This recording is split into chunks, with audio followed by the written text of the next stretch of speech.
I get to introduce Alderman James Cappleman, a friend of Buena Park and hardest working alderman in the city. Thank you, Kurt. Glad to be here again.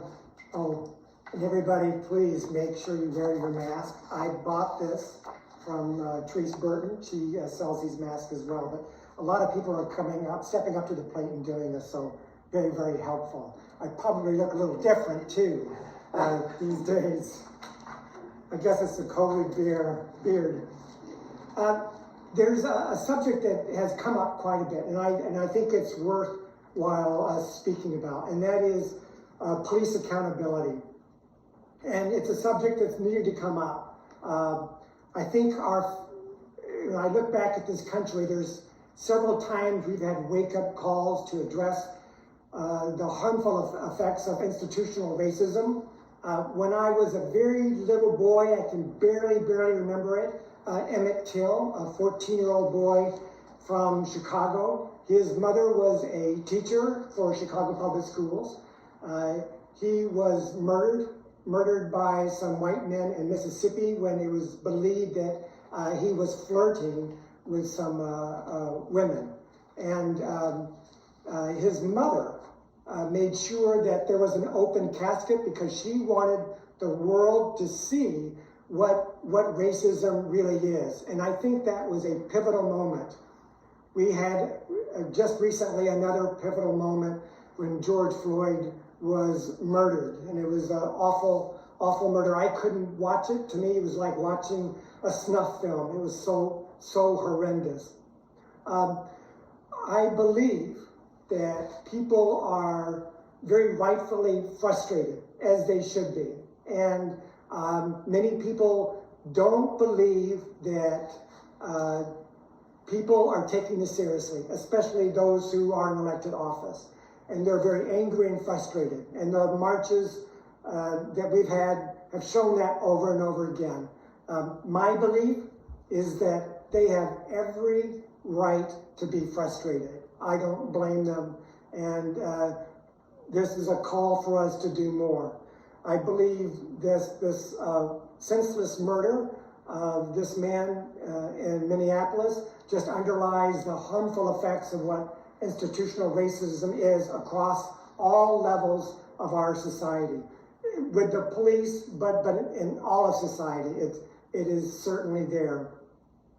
On July 2nd, there will be a meeting with the Education Committee. I am one of the members of the Education Committee for City Council. It's a subject matter hearing to look at school resource officers in the public schools. That's come up. Do we need police officers in the public schools or not? So this is a chance for you to speak up if you would like to do so. But it's also a chance to hear from city council members as well, because this is something that's very, very important. Another matter that's come up quite a bit is police reform. I will be having a Zoom meeting with COPA. COPA is the Civilian Office of Police Accountability, and they will be able to answer a lot of questions that you have about what is the city doing to address more accountability with the police.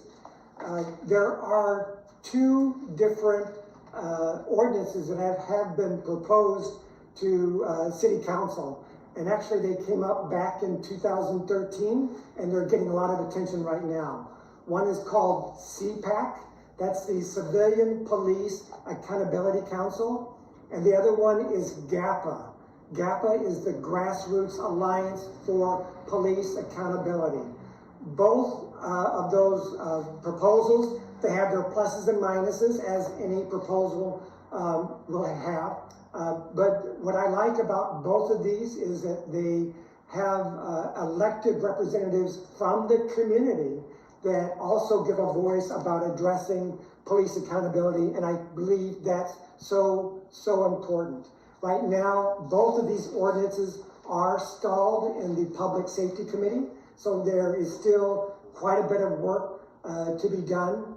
My experience as an alderman is that when any ordinance, especially an ordinance of this magnitude, goes before my colleagues, there will be lots of deliberation and lots of input from my city council members. I am especially looking towards the input from members of the Black Caucus.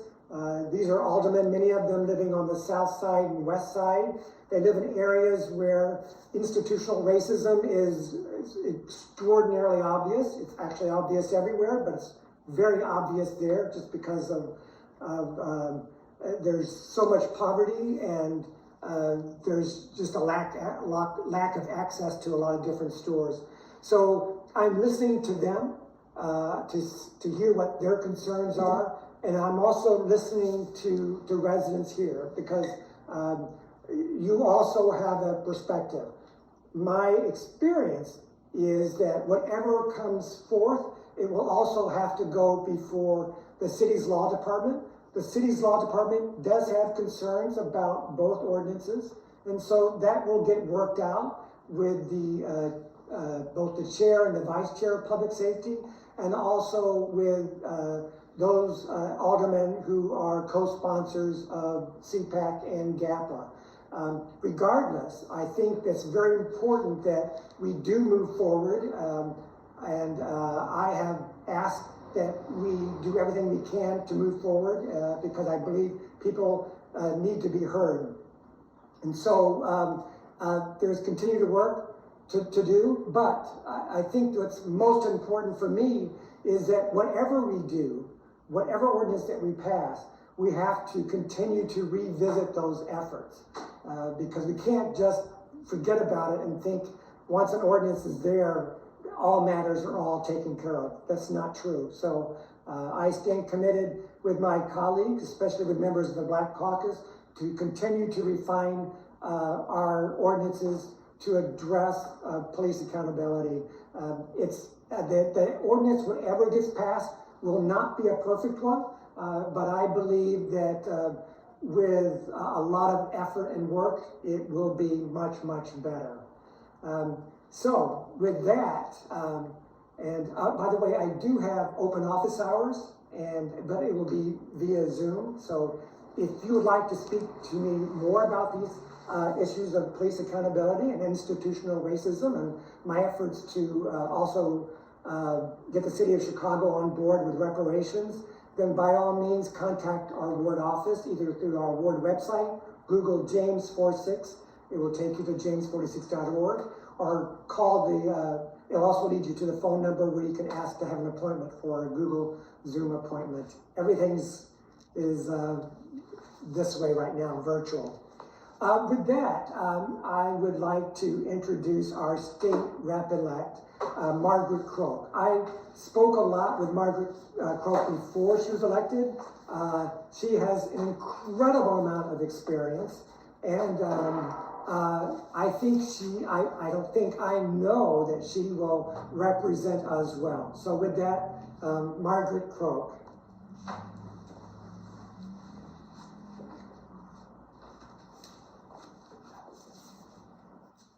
Hi everyone. Thank you, Alderman. That was so kind of you. And I'm so happy to be here. Even though it's virtual, I'm really excited to be able to go to the next meeting where we all can be in person, because Buena Park Neighbors has been incredibly welcoming to me. And also you all have to come out to this space. It is amazing, super cool. If I wasn't trapped in my condo with my 6-month-old, I would definitely be working out of here. So I encourage everyone to come down. But as was mentioned, I am your state representative-elect. I do not have a challenger on the ballot, so come November, as long as I get a couple votes, I will be representing you in Springfield. But right now, I'm actually much more useful to everyone, I think, in my current role at the Department of Commerce and Economic Opportunity. Right now, DCEO is doing a lot around COVID-19 relief for our small business community and making sure that our small businesses can maintain as we go through the pandemic. Luckily, Illinois is one of the few states that is decreasing or stable in COVID cases. We've seen we can't take that for granted.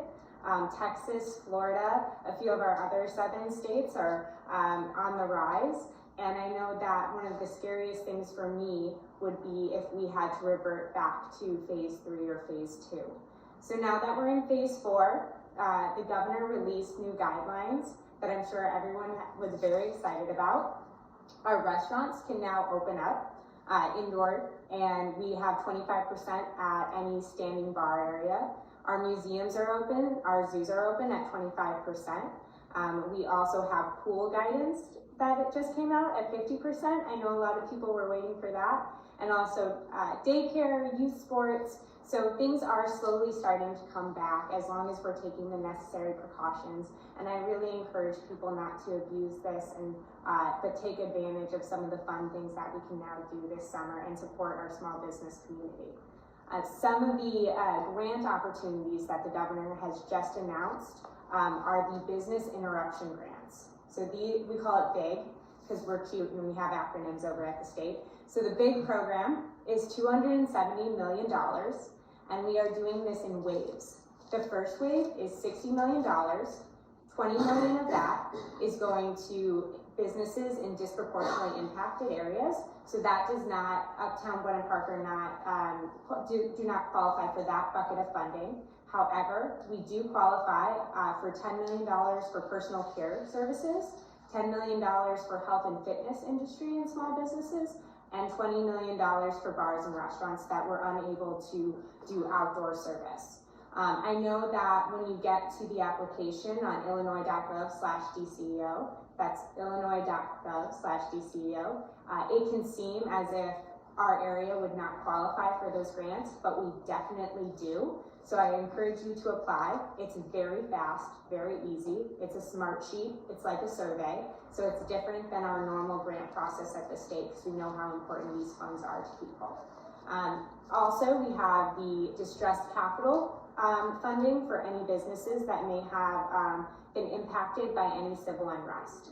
So those are kind of the big programs. Also, $270 million for child care providers will be released very soon. So if you're a child care provider, I also encourage you to go to our website and check that out.